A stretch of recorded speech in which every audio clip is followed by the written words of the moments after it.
ನಮಸ್ತೆ. ನೀವು ಊಹಿಸದ ರೀತಿಯಲ್ಲಿ ಜೀವಂತವಾಗುವಂಥ ಕಥೆಗಳನ್ನ ನಾನು ನಿಮ್ಮ ಜೊತೆ ಶೇರ್ ಮಾಡ್ತೀನಿ.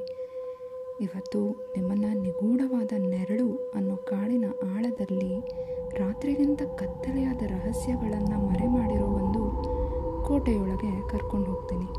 ನೀವು ರೆಡಿ ಇದ್ದೀರಾ ಅಲ್ವಾ? ಶುರು ಮಾಡೋಣ.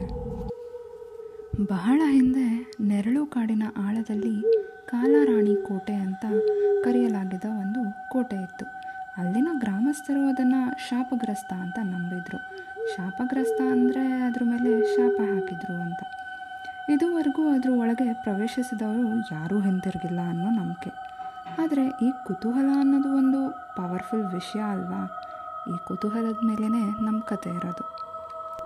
ಒಂದು ಬಿರುಗಾಳಿಯ ರಾತ್ರಿ ವೀರ್ ಅನ್ನೋ ಒಬ್ಬ ಪ್ರಯಾಣಿಕ ಕಾಡಿನ ಅಂಚಿಗೆ ತಲುಪಿರ್ತಾನೆ. ದೂರದಲ್ಲಿ ಬ್ಲಡ್ ರೆಡ್ ಅಂತಾರಲ್ಲ, ಅದೇ ರಕ್ತ ಕೆಂಪು ಬಣ್ಣದ ಚಂದ್ರನ ಕೆಳಗೆ ಅವನು ಆ ಕೋಟೆ ಶ್ಯಾಡೋ ಅಂದರೆ ನೆರಳನ್ನು ನೋಡ್ತಾನೆ. ವಾತಾವರಣ ಪೂರ್ತಿ ಮಳೆ ಬರೋ ಹಾಗಿರುತ್ತೆ, ಮಿಂಚು ಕೂಡ ಬರ್ತಿರುತ್ತೆ. ಈ ಟೈಮಲ್ಲಿ ಆ ಕೋಟೆ ಬಾಗಿಲು ಹತ್ರ ಯಾರೋ ಬಿಳಿ ಬಣ್ಣದ ಮಹಿಳೆಯೊಬ್ಬಳು ಮೌನವಾಗಿ ಅವನನ್ನು ಕರಿತಾ ಇದ್ದಾಳೇನೋ ಅಂತ ಭಾವಿಸ್ತಾನೆ. ವೀರ್ಗೆ ಆ ಕುತೂಹಲ ತಡೆಯೋಕ್ಕಾಗದೆ ಕಾಡಿನೊಳಗೆ ಕಾಲಿಡ್ತಾನೆ. ಅಲ್ಲಿರೋ ಮರಗಳು ಜೀವಂತವಾಗಿರೋ ಹಾಗೆ ಕಾಣ್ತಾ ಇರುತ್ತೆ. ಅವುಗಳ ಕೊಂಬೆಗಳು ಅವನಿಗೆ ಏನೋ ಎಚ್ಚರಿಕೆ ನೀಡೋ ಹಾಗೆ ಪಿಸ್ಗುಡ್ತಿರುತ್ತೆ. ಅವನು ಒಳಗೆ ಹೋದಂತೆಲ್ಲ ಕತ್ಲು ಜಾಸ್ತಿ ಆಗ್ತಾ ಇರುತ್ತೆ. ಎಷ್ಟೋ ಗಂಟೆಗಳ ನಂತರ ಅವನು ಕೋಟೆ ಬಳಿ ತಲುಪ್ತಾನೆ. ಆ ಕೋಟೆ ಬಾಗಿಲುಗಳು ಅವನಿಗಾಗೆ ಕಾಯ್ತಾ ಇದ್ವೇನೋ ಅನ್ನೋ ರೀತಿ ತೆಗೆದುಕೊಳ್ಳುತ್ತೆ. ಒಳಗಿಂದ ಬಂದಂಥ ಗಾಳಿ ತುಂಬ ತಂಪಾಗಿದ್ದರೂ ಭಾರವಾಗಿತ್ತು. ಗೋಡೆಗಳನ್ನೆಲ್ಲ ಬಳ್ಳಿಗಳು ಆವರಿಸಿದ್ವು. ಆದರೆ ಇವು ಸಾಮಾನ್ಯವಾಗಿರಲಿಲ್ಲ. ನಮ್ಮ ರಕ್ತನಾಳಗಳಂತೆ ಮಿಡಿಯುತ್ತಿದ್ದ ಆ ಬಳ್ಳಿಗಳು ಅವನ ಟಾರ್ಚ್ ಬೆಳಕಿಗೆ ಮಂದವಾಗಿ ಹೊಳೆಯೋಕ್ಕೆ ಶುರು ಆಗುತ್ತೆ. ತುಂಬ ತಡವಾಗುವ ಮುನ್ನ ಹೊರಟು ಬಿಡಿ ಅಂತ ಗೋಡೆಗಳೇ ಮಾತಾಡ್ತಿದ್ದೀನೋ ಅಂತ ವೀರ್ಗೆ ಅನಿಸುತ್ತೆ. ಆದರೆ ಅವನು ಆ ಸುರುಳಿಯಾಗಿರುವಂಥ ಮೆಟ್ಲುಗಳನ್ನು ಹತ್ತಿ ಆ ಪಿಸುಮಾತು ಸೆಳೀತಾ ಇರುವಂಥ ಮೂಲಕ್ಕೆ ಹಂತ ಹಂತವಾಗಿ ಹತ್ತಿರ ಆಗ್ತಿರ್ತಾನೆ. ಹಾಗೆ ಮೇಲೆ ಹೋದಾಗ ಅವನಿಗೆ ಒಂದು ದೊಡ್ಡ ಹಾಲ್ ಕಾಣಿಸುತ್ತೆ. ಅಲ್ಲಿ ಮಧ್ಯ ಒಂದು ದೊಡ್ಡ ಕನ್ನಡಿ ಇರುತ್ತೆ. ಅದು ಮಂದ ಬೆಳಕಲ್ಲಿ ಹೊಳಿತಾ ಇರುತ್ತೆ.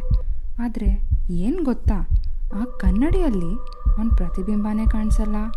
ಅದ್ರ ಬದಲಾಗಿ ಅದ್ರ ಒಳಗೆ ಸಿಗಾಕೊಂಡಿರೋ ಒಂದು ಯುವತಿನ ತೋರಿಸುತ್ತೆ. ಅವಳ ಕೈಗಳು ಆ ಗಾಜಿನ ಮೇಲೆ ಒತ್ತಿರುತ್ತೆ.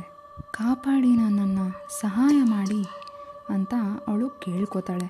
ಇದನ್ನು ಕೇಳಿ ವೀರ್ ಕೂಡ ಅವನ ಕೈನ ಚಾಚಿ ಕನ್ನಡಿಯನ್ನು ಮುಟ್ತಾನೆ. ಇದ್ದಕ್ಕಿದ್ದಂಗೆ ಯಾರೋ ಒಳಗೆ ಎಳ್ಕೊಂಡು ಕತ್ತಲೆಯಾಗಿ ಕೊನೆಯೇ ಇಲ್ಲದೆ ಇರೋ ಒಂದು ಲೋಕಕ್ಕೆ ಅವನ್ನ ತಳ್ಳಿಬಿಡ್ತಾರೆ. ಈ ಲೋಕದ ಒಳಗಡೆ ಹೋಗ್ತಾ ಅವನಿಗೆ ಸತ್ಯದ ಅರಿವಾಗುತ್ತೆ. ಆ ಯುವತಿ ಬೇರೆ ಯಾರೂ ಅಲ್ಲ, ಅವಳೇ ಕಾಲಾರಾಣಿ. ಶಾಶ್ವತವಾಗಿ ಎಲ್ಲ ಕಾಲದಲ್ಲೂ ಈ ಲೋಕಗಳ ನಡುವೆ ಮಾತ್ರ ಬದುಕೋ ಹಾಗೆ ಶಾಪಕ್ಕೆ ಒಳಗಾಗಿರ್ತಾಳೆ.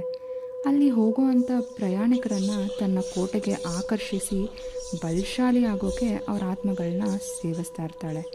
ಮುಂದಿನ ಬಲಿಪಶು ನಾನೇ ಅಂತ ವೀರಿಗೆ ಅರಿವಾಗುತ್ತೆ. ಆದರೆ ವೀರೊಬ್ಬ ಸಾಮಾನ್ಯ ಪ್ರಯಾಣಿಕ ಆಗಿರಲಿಲ್ಲ. ಅವನು ತುಂಬ ಪ್ರಯಾಣ ಮಾಡೋದ್ರಿಂದ ಈ ಥರ ಸಂದರ್ಭ ಬಂದಾಗ ಏನಾಗಬಹುದು ಅದಕ್ಕೆ ಮುಂಚೆನೇ ಎಚ್ಚರ ವಹಿಸಿರ್ತಾನೆ.